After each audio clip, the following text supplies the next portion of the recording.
আসসালামু আলাইকুম। সবাই কেমন আছেন? আশা করি সবাই অনেক অনেক ভালো আছেন। আল্লাহর রহমতে আপনাদের দোয়াতে আমরা অনেক ভালো আছি। চলে এসেছি নতুন আরও একটি ব্লগ নিয়ে।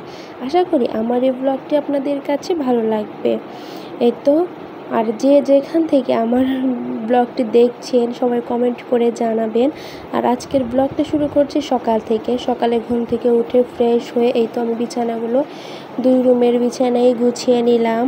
আর আজকে মনটা একটু খারাপ, কারণ মাম্মাম খুবই অসুস্থ।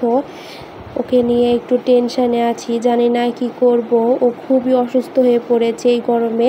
আর এদিকে আপনাদের ভাইয়া অফিসে যাওয়ার সময় আমাদের জন্য সকালের নাস্তা কিনে দিয়ে গেছে। এই তো এখন এখানে পরোটা আর আছে ডাউল ভাজি, এগুলো দিয়ে আমরা মা মেয়ে মিলে সকালের নাস্তা করব। মাম্মাম তো কিছু খেতে পারছে না, ও খুবই অসুস্থ।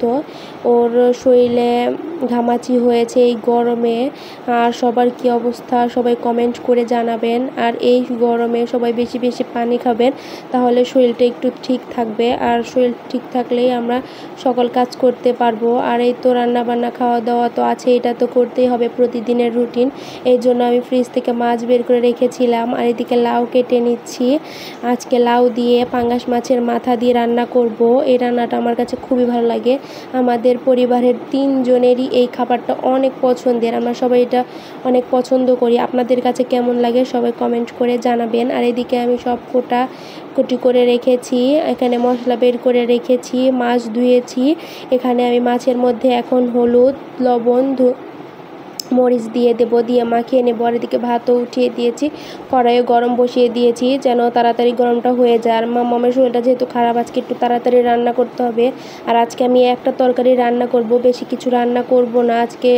আমারও কেন জানি মনটা খুবই খারাপ লাগছে, ভালো লাগছে না।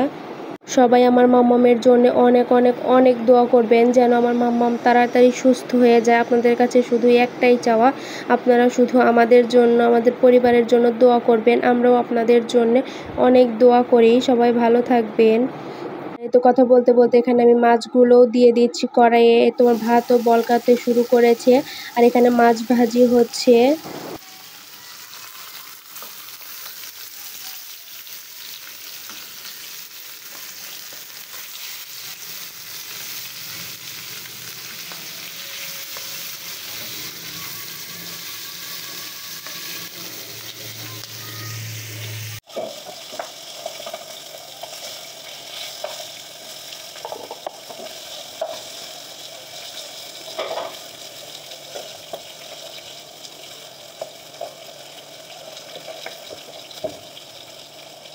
এই তো মাছ ভাজি করে রেখে এখন আমি তরকারিটা উঠিয়ে দেব। এখানে আমি পাতিল বসিয়েছিলাম, এর মধ্যে পেঁয়াজ কাঁচামরিচ দিয়ে দিলাম, দিয়ে যা যা মশলা লাগে সব কিছু দিয়ে কষিয়ে নেব। কষিয়ে তারপরে ওর মধ্যে দিয়ে দেব লাউ, দিয়ে একটু সিদ্ধ করে নেব।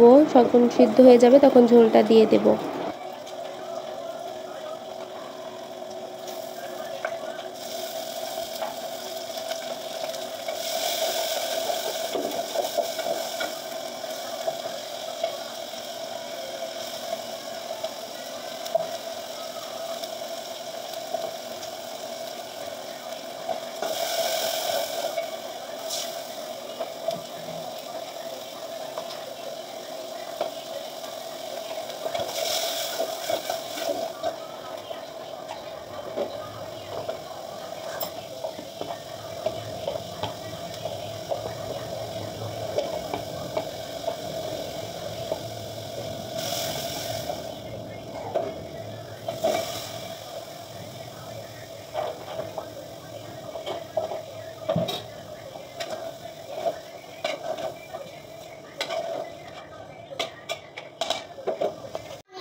তো রান্নার ফাঁকে দেখছিলাম মাম্মাম কি করে। দেখলাম যে মাম্মাম বাইরে চলে এসেছে, ও এখানে দোল খাচ্ছে বসে বসে।